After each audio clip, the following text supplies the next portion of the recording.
Well, hey everyone, welcome back to the Afterword. That's the most enthusiastic I've been about anything today. Yeah, that's true. Well, it's kind of a rainy it's day. A rainy day. You know what? This was my life for 10 years though. The rain we're feeling right now. Yeah. We I love it so much. You know why you like it though? You like it because it'll go away in a few days. I don't know if that's true. I actually love rainy days. I know you do, but have you ever experienced rainy months?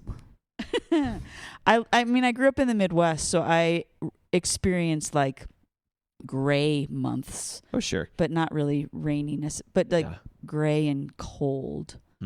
I don't remember them though, so I don't know if that counts. Whatever you're about to say, Rex is going to say, no, you don't understand. There's a certain feeling, like when I was telling Vince and Eric and Jory earlier, when the weather starts to change in Washington, it's kind of nice because it's like, okay, it's gray and it's a little rainy and it's just drizzles and you're like, oh, I can smell like wet evergreens and it's time to like put on sweaters but then 3 months go by and it's still doing that. And then 3 more months go by and it's still doing that. And then 2 more months go by and it's still doing that. And by the end of all that, you're like, I just want someone to hold me. I don't care who it is. Anyway, all that being said, welcome back to the Afterword. I got Vince and Kirsten with me. And this podcast exists to look back at the text from the message. That's a lot of froms. The text from last Sunday in order to ask a few questions about it. 1, like what stood out? Is there anything we need more context or clarity on? 2, what's God like according to this text? And 3, what's application look like for this? What do we do? How do we apply this? Before we get going, I'll ask some get to know you questions. Maybe just one get to know you question. It's the end of the world. You're the only person left. You're going to lock yourself in one store and survive. Where are you going to choose and how long are you going to survive? I mean, I think I'd probably go in like a super Target or something like that because there's groceries and personal items and furniture. So you really have everything you need.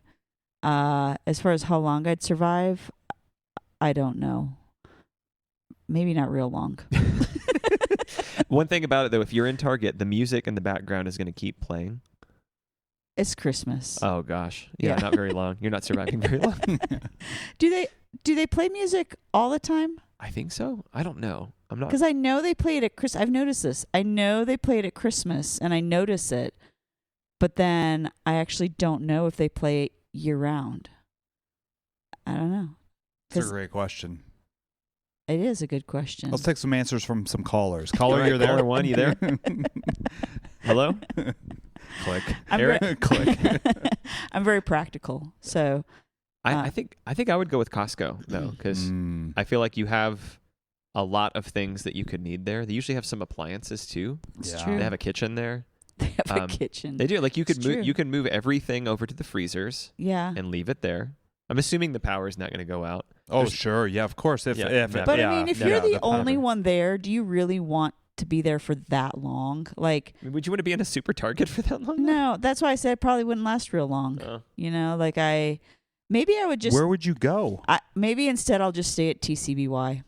It's a real short. If I'm the last person, I'm the last person alive. I'm like, you know what? I'm going quick. It's frozen yogurt, and then I'm gonna just die. You can only eat so much boba. That's true. What about you, Vince? I don't know. It was kind of a toss up between. I'm so excited.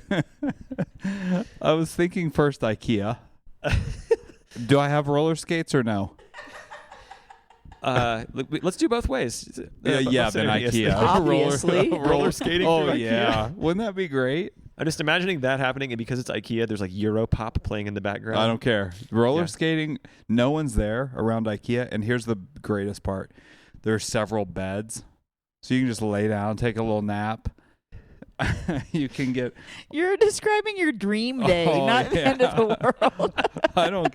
End of the world, this is great. I get to roller skate around IKEA. And nap. Sleep, and nap. Why are you wearing jorts in my head? Not just in your head. So that was my first option. Well, what's your second option? Best Buy. Why? You just get to play all the things Yeah, but and they turn only- on the. But there's no food or anything. Well, I'm not eating a whole lot Okay. now either.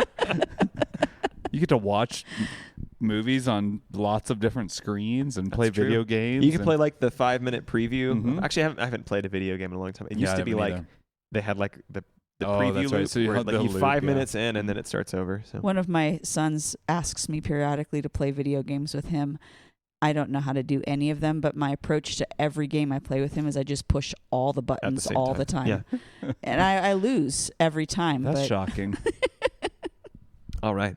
Well, But anyway, seriously, if we could go to IKEA and roller skate sometime, that would be amazing. you know what? That could be a team building exercise. Yeah.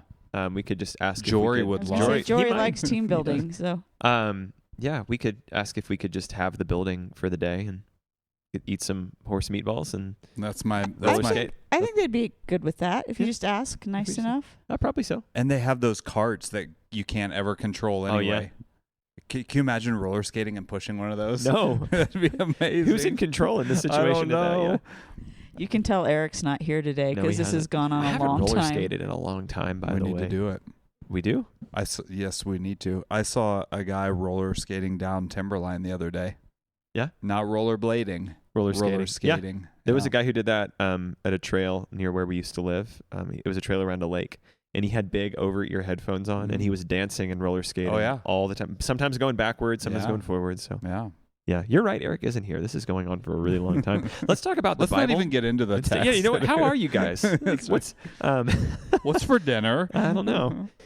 Anyway, yesterday we were in Luke chapter 6, starting in verse 12, going all the way to verse 19, and it's the calling of the disciples and then some more healing. Let me read this, and then we'll get into the text a little bit. In these days he went out to the mountain to pray, and all night he continued in prayer to God.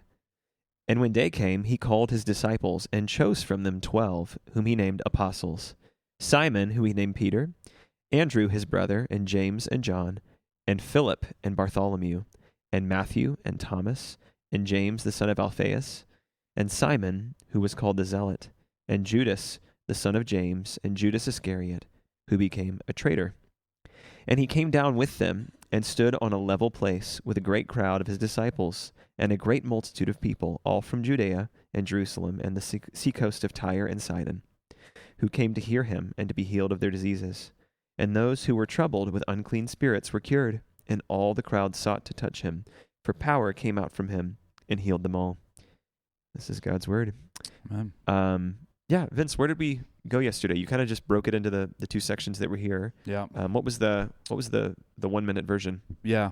It was 3 sections, but one of those was just the one verse that Jesus prayed beforehand. And then intentionally selected his apostles from this group of disciples, and then from there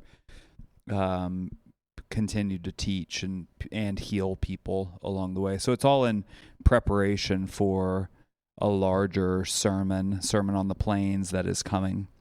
So that was the preparation of it.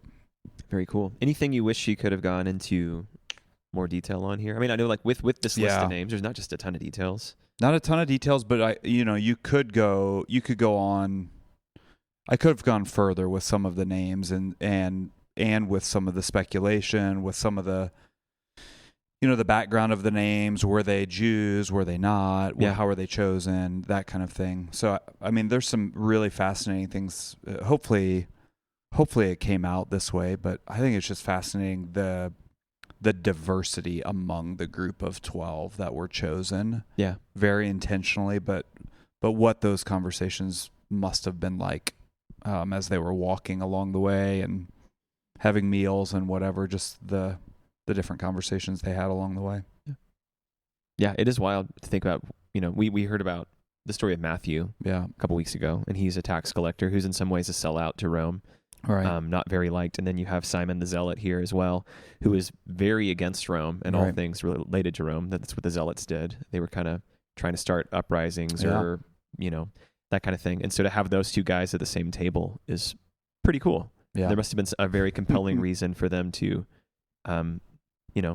leave those things and follow Jesus. Yeah. That's pretty cool. And I think it's a good picture of the church. I mean, we have similar, hopefully not any zealots against Rome in our church, but we have similar personalities and differences in our own church family, and it's exactly what we need and what God has for us as we look across the room and see people from all different walks. Yeah, I was going to say it's interesting to consider how these 12 are radically different people from different backgrounds, different preferences, different zeals, and yet they all come together united around Christ. And it is a beautiful picture of the church. And I think it can show us that we can be at the same table with people that are extremely different and have very different perspectives than us. But when our focus and our unity is around Christ, all those other things can take a second chair. Yeah. I even thought about, there's a couple sets of brothers. Yeah. And we have sets of brothers in our own home who don't always get along. Or should I say, rarely get along. They sometimes get along. Yeah. But even that, like, how did that go? How did it go, for Jesus to choose two brothers? Was there jealousy there? Was there, was one of them always trying to get a better seat than the other one? Or how did that go? So it's a very interesting dynamic to have Jesus very intentionally choose these guys to be his apostles. Yeah, I think it's interesting. Again, we know Simon and Andrew are brothers, and we know James and John are brothers. We know they're all fishermen, mm-hmm. and they're leaving that way of life behind, that productive way of life behind. And that's not just one part of a family. That's their decision to follow Jesus here. It apparently is probably greatly affecting their family, like their family's way of life in here. Right. So there's something interesting. Their families were tighter. Obviously, back then there was more of like an extended family thing. But it's wild that again they saw following Jesus as such a worthwhile thing to do that they were like, yeah, let's leave this way of life. I also think it's funny. This is nothing. I guess we might find out one day what the rhyme and reason is with Jesus renaming people. Mm-hmm. Like Simon, who was called Peter, and not on this one, but we have James and John, and it calls them the sons of thunder. Right. And I imagine, Philip next in line, like, ooh, what's my name going to be? And like, and you're Philip. Like, just Philip? Just Philip? Yeah. Couldn't I be like the Dragon Slayer? The Dragon or something? Slayer. No, just Philip. Just Philip. All right, cool. Just Philip. Yeah. Sounds good. Well, and we also know that Peter was married because Yeah. we've already seen Jesus heal his mother-in-law. So, this isn't just a group of single guys who are like, yeah, we could do that for a bit. It's guys who had families, not just extended families, but immediate families that they were considering bringing into this journey as well. Yeah, and they're traveling all over the place. Right. And this is 3 years. This Right. isn't like a weekend retreat. This is Right. There's a lot going on here. I also find it interesting that it says of Judas in verse 16, Judas the son of James, and Judas Iscariot, who became a traitor. Yeah, I underlined became in my notes there. Because it's like, Yeah. I don't know. It wasn't apparent at the time. I mean, Jesus, being Jesus would God, know. knowing. But I think it's Luke's little way of putting that, imagine reading Luke for the first time, if you can imagine that. What was it like to sit down and read Luke for the first time? If you read that, thought, who became a traitor? Wonder what that's about. And you don't know until chapter 22 or whatever it is in Luke what that's about. But that's hanging, so it's a foreshadowing to what's coming. Yeah. What else stood out in this text? I think one thing, again, we're not going to re-preach the entire thing or have you work through the entire thing. It is interesting that Jesus continues in prayer all night before doing this. He, seems that he had quite a following at this point. We're getting that sense from, people following him to the point where people can't get indoors to be near him, or, he is so crowded by people that he has to get in a boat. And yet he prays and continues the night in prayer before choosing those who would be called apostles. What do we take from that? I mean, other than just a kind of a sense of dependence on God. There's some weird inner Trinitarian mystery here we can't quite understand. Right. Yeah, I mean, I think while we don't have it here, I think there are a couple different ways to look at it. Is that Jesus was either, in prayer for his disciples that had come to follow him. In prayer, he spent the entire night doing that, praying. Was he in prayer for his disciples, sort of name by name, praying through them? Was he in prayer for who God would lead him to choose? Because right after that, when day came, he called his disciples and chose from them 12. So it seems like there's some link there, that he spent the night in prayer, and the fruit of that prayer was his choosing the apostles. So was he praying for clarity? Was he praying for wisdom? Whatever it is, we know that the choice was very intentional. So he intentionally chose these 12, even one he knew would betray him, one who would deny him, one who would doubt that he that he had been raised from the dead, one who was a tax collector, one who was a zealot, on and on. There was an intentional choice as a part of the plan of God that Jesus was well aware of. I can't help but wonder also if he prayed, a piece of it was so that those that he chose knew the importance of the decision. Yeah. Because I think often when I know that I've labored in prayer over something, then I can go to someone and say, I've really labored in prayer over this, and this is really where I feel like the Lord is leading me. And that does put a weightiness to it at times. That can. And so I also just wonder, if he had a large group of disciples that were walking with him, if there was a sense of jealousy or disappointment that he didn't choose, someone, was there George on the side who just didn't get the lesser known disciple, George, who didn't get chosen or whatever. And so, or if they're human, which they are, there's also well, why would he choose him? Right. Why would he choose him over this person? This person's a much better leader or whatever it is. And so it's all speculation, but I think just the weightiness of prayer does speak to the importance of the decision, but also probably all of the other just human interactions that were involved when you do make a decision that you pick people.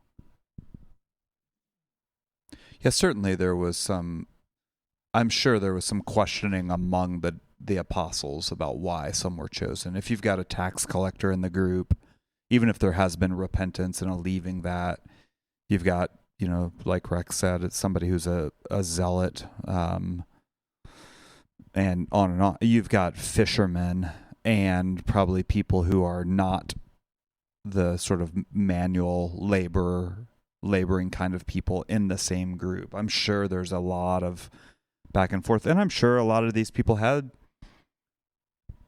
other siblings or friends that they would have thought, well, they would have been a great choice, or I wish he would have chosen that person. And we don't know this, but I also wonder if going through their minds was, okay, what does this mean? I didn't apply for this. I didn't actually put my name in. He chose me to do this. What does it mean that I'm going to be a messenger for this guy who I'm not really sure yet what he's all about? Yeah, because you do think we have the full picture here. Right. We know what Jesus. We have the heading even in the Bible that says Jesus chooses the disciples or the 12 apostles or whatever. But for them, it's not. We don't get the sense. There's nothing in here that says that Jesus said, "All right, tonight I'm going to go pray, and when I get back, I got a surprise for 12 of you." It's not that. There's a sense in which they're, I don't know, maybe as surprised as everybody else as it's happening. Right. Yeah. And wondering too. What does this mean to be what an is apostle? This? Yeah, because it just means sent one. But what is it? What does that mean? And I think we get it along the way too, right? There's places where Jesus says to them, if you're unwilling to leave father and mother and brother to come follow me, and so he chooses them, calls them out. These are my apostles, and then along the way, as Jesus teaches, he fills in some of those gaps of this is what it really means to follow me, to lay down everything and do this. Yeah. One thing I noticed, and then we can kind of move on, that stuck out to me for the first time was in the second section here, verses 17 through 19. You sort of get a I don't know, you get a cool picture of the various group of people here. You just assume generally when stuff is going on, he's in he's in Israel, and he's talking to Jewish people. But it says there's a great crowd of his disciples and a great multitude of people from all Judea and Jerusalem, and also the seacoasts of Tyre and Sidon. So it's like there's this sense here where it's not just these Jewish people who are following him. There's people from kind of everywhere. Tyre and Sidon, probably, as you pointed out yesterday, probably Gentiles there. Right. So he's not just, it's not like a monolithic group of people. There's a lot of people who've heard of this Jesus guy and are coming to investigate. I think that's really cool. Right, and some people will link this, what Luke says here in chapter 6, to what Luke says in the book of Acts, where in Acts chapter 1, verse 8, you will receive the power when the Holy Spirit has come upon you, and you will be my witnesses in Jerusalem and in all Judea and Samaria and to the ends of the earth. And so some have said that this is Luke's way of foreshadowing that people from all of the places that we see in Acts, that this mission of Jesus is going to spread to, that's even happening now as Jesus is calling disciples and followers to himself. They're coming from all different places.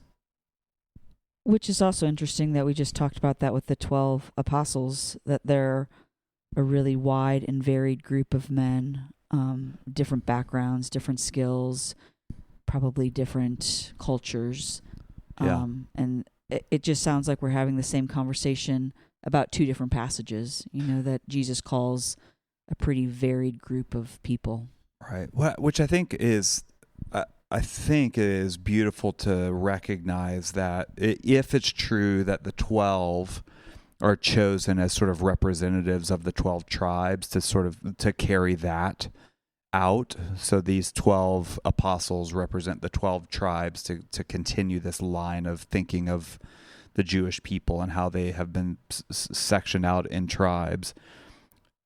But Jesus goes beyond that. And so we see in that 17 through 19 where he's people from Jerusalem, Judea, and the ends of the earth are coming. So it's not just the representation of the 12 tribes, but it's beyond that. It's to the ends of the earth also. And that's already happening in chapter 6. Yeah.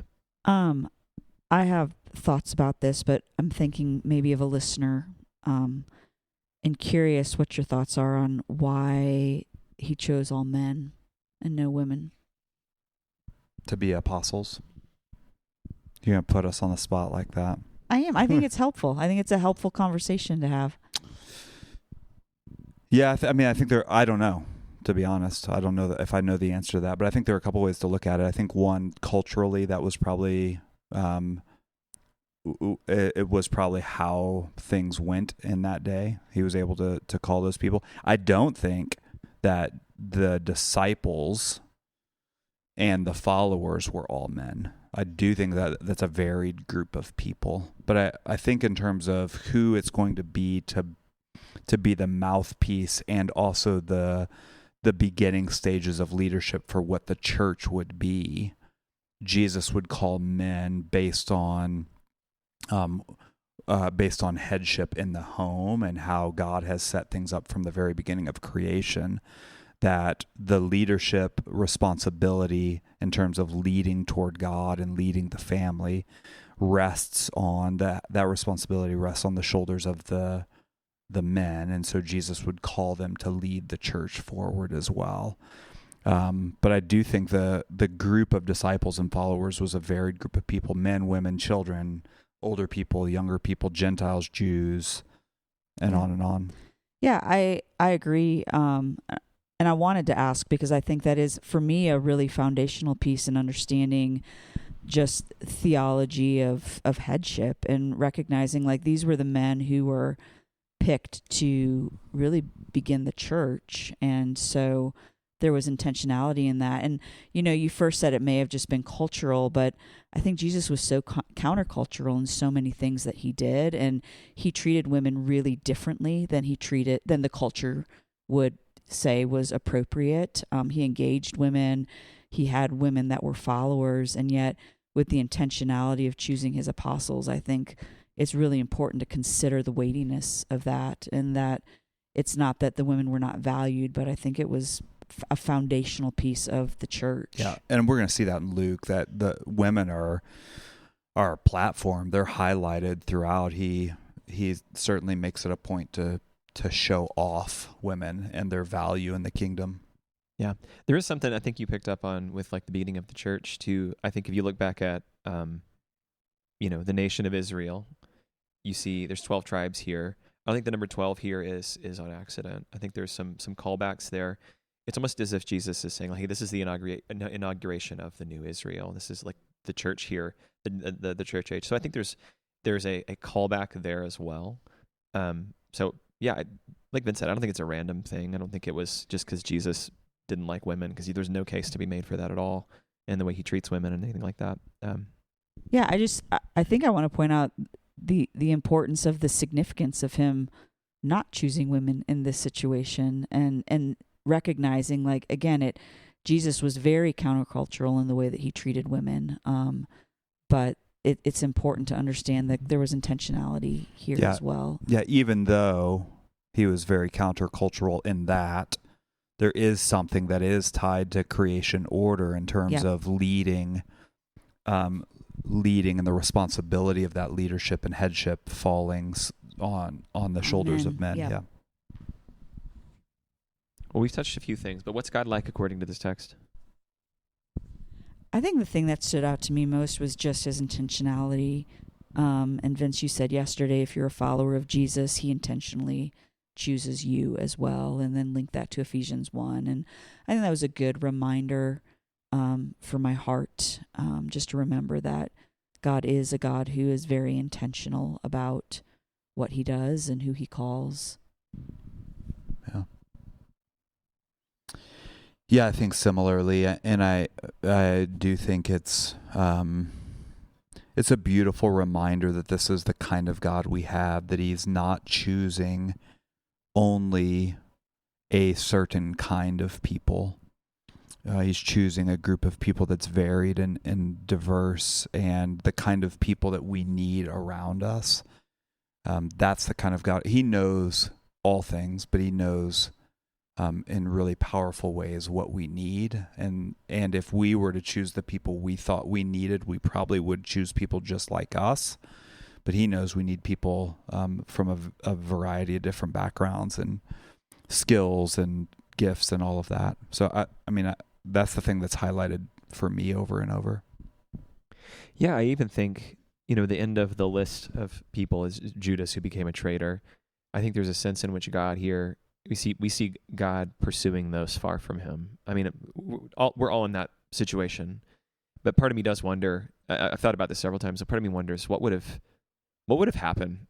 What could have been different for Judas in terms of, repenting, asking for forgiveness. Like, I think it could have been different. And maybe you'll ask me to cut that later. But it's just interesting to think about, like, God's grace towards someone who or God's intentional pursuit of someone who he knew would betray him. Of course it could have been different, because we see this very similar in Peter. Yeah. I mean, I think Peter sometimes gets, it's going to sound bad, he gets too much grace from us. Sure. We're all really quick to dog Judas. And I think the reason we give Peter grace is because we know how his story goes. Mm-hmm. He does repent. He does confess where he was wrong and repent, and Jesus takes broken people like that who are willing to repent. And I mean, he's the leader of the church from that point on. Yeah. The book of Acts is primarily about Peter, at least in the beginning, and how he and Paul led the church forward. I think, too, you see someone like Thomas who, he's known as Doubting Thomas. And yet, if you study Thomas throughout the Gospels, it's interesting to see he was a leader. Like, he was the one who was rallying the disciples and saying, come on, let's go with Jesus. And like when Jesus was going back to Jerusalem, or back to Bethany, whenever he heard that Lazarus had died, Thomas was the one who said, let's go with him and die as well. Mm. And so Thomas was a leader among the group. Yeah. And yet what he's remembered for is his doubt. Sure. And so I think what you see with all of these disciples, not Bartholomew, because we don't know anything about him. Bart. But you see like a transformation as they followed Christ, and you see them turning into people and being changed because of their encounters with Christ, and also those who struggle, and like Thomas struggled with belief there at the end, and that's what he's known for, and yet he also had a lot of other personality traits and character traits that were really admirable. Yeah. What do you see? A lot of that same thing, but I think continuing on, you still see a God who enters a mess. At the end of it, you see like this crowd of people with unclean spirits, with diseases, not just seeking him out, but that specifically says seeking to touch him. Yeah. Because power came out from him. I think there's still something that we're seeing and unfolding more and more of Jesus being not just incorruptible, but actually being the opposite of an unclean person, being like clean to the point that he makes others clean. It's almost like his righteousness is infectious in this sense. His ability to make people right there and pursue those who would by the law, and not in a cruel way, but who would be outcast, who would be far. I still love seeing our God do that. Yeah. So there's a little bit of application we've gotten into already, and just in terms of like, hey, God's called us to be I don't know, God calls a diverse group of people to himself. He calls people from different backgrounds, different values even. You see like different, almost like, it's a bit much to read in like, say, like political in terms of modern politics, but there's certainly political affiliations here that are different. How can we apply what we see in this passage? I mean, I think what I said earlier still stands in that you've got this really diverse group of people that are coming together, and yet their focus is on Christ. Their focus is not on, like if Simon the Zealot was the one that was leading the group and he's trying to stir everybody to be zealous in their hate against Rome, it's going to be a really different group of guys versus when they're all united around Christ and his call and his mission for them. And so I think that's what we see in the church, is that we do have people that are probably on both ends of the political spectrum. And when you start, debating about those things, division comes up. And yet when you can be unified around Christ, I think that has to be the heart of the church. Yeah, I think that's helpful. I think, we see all these different kinds of people, and probably the ones the lesser known ones, they had their own quirks and their own things about them that maybe rubbed this person or that person the wrong way. But nowhere do we get, at the end of that list, we don't see Luke saying, and Jesus spent several weeks with them trying to make them all the same kind of person, or, trying to shave off the sharp edges. It was like, no, these are the people he chose. And I think that's a good reminder for us that we have people around us who may view things very, very differently. And our role is not to try to change them, but our role is to love them and also learn from them and be a part, knowing that they're a part of the body that we're not, and therefore we need them just like they need us. I think we also see, someone like Peter, who started out, he was a leader, but he was pretty brash, kind of arrogant. And through his failures and through his encounter with Christ, and he changed. He changed through, we watched his story change throughout the entire gospel. And so I think also recognizing, like, as those in the church, as those in our lives do encounter Christ, and as they, as some of those rough edges are shaved off, they're going to change as well. And so, I don't know, I sometimes think back to who I was when I was like 20 or 25, and I'm like, man, I would not have liked to have been around me. And I just see how God has softened and changed me. And so that's the effect of Christ on people. And so we have the advantage of seeing that throughout, being able to read the scriptures and see how these guys that started out walking with Christ and how God used them and shaped them and changed them through the things that they went through. And I think it's the same for the people in the church. Yeah, I was going to say, I think we get a taste of that now because there's people, I guarantee for someone who's listening here, there's probably someone at church who they just don't gel with, someone they don't. Who is it for you? You could name them. Yeah, just say. No, I think redacted. No, I think in general there's people who just personality-wise you connect with well, people like interest-wise, whatever. But then there's also people who are attracted and are brought in by the same Jesus, right? Who like board games or who like team building exercises. Yeah, that's right. But they're gonna have different passions. Their personality is different. And what's interesting to me is like Jesus isn't, again with the disciples, not asking them to check personality at the door. He is asking for allegiance, though. As we follow him together, not as we follow not if we let a Simon the Zealot, get too prominent in something, or if we get Peter the loudmouth, let him get too up and whatever it might be. Like there's a sense in which we all help each other as we all follow Jesus together. So we get a really tactile picture and probably really tactile feeling of like the pokiness that probably came out of this. People who had different opinions about Rome or different opinions about whatever. Same thing happens here. Different opinions about politics or about worship styles or about various theologies that are kind of second or third issues, whatever. I think there's a chance for us to grow in that. God has us with people here, not so we can all conform to the exact same thoughts, but so we can all follow Jesus together. Right. And there's a bit of rubbing against each other. It's sort of like, I think I've said it before, sort of like polished rocks. The way you get the pretty rocks that you buy in a gas station for way too much money on the side of the road. In Estes Park. They put all of them in a big drum together, and the friction of each other, and then they'll add some kind of a friction, like some sand or something like that. Them rubbing together for that long is what makes them beautiful. As they are, as a rock is, as it is on its own, it's sort of just raw materials. But the beauty comes out when we actually rub together. The beauty comes out as we are different in a lot of ways, but unified in Christ. And so I think there's something beautiful for us there. Yeah, I think that's good. I pointed this out on Sunday, and it was a lesser point near the end, but I think it's something that I would love to go back to.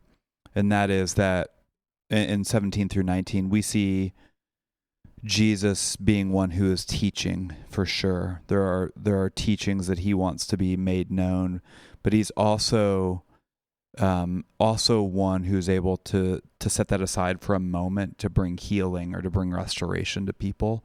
I think that's in terms of application, I think it's helpful for us to remember as a church, because we probably lean toward the teaching pieces of things. The cognitive. Yeah, the cognitive. Let's think about this. Let's study this. Let's have a seminar about this. Let's have a lecture about this. Let's do a weekend symposium about these things. Those are all good things.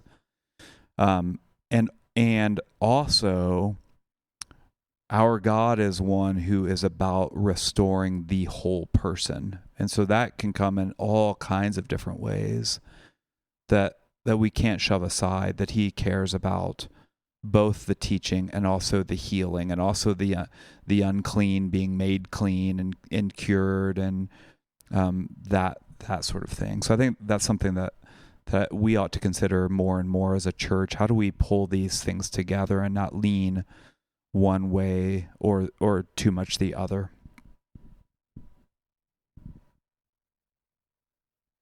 Yeah, I think one last thing. I mean, there's a reminder here that the gospel's for everyone. Yeah.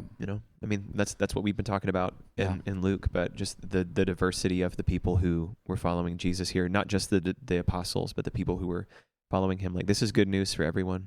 So let's hold it up as such. It's good. Yeah.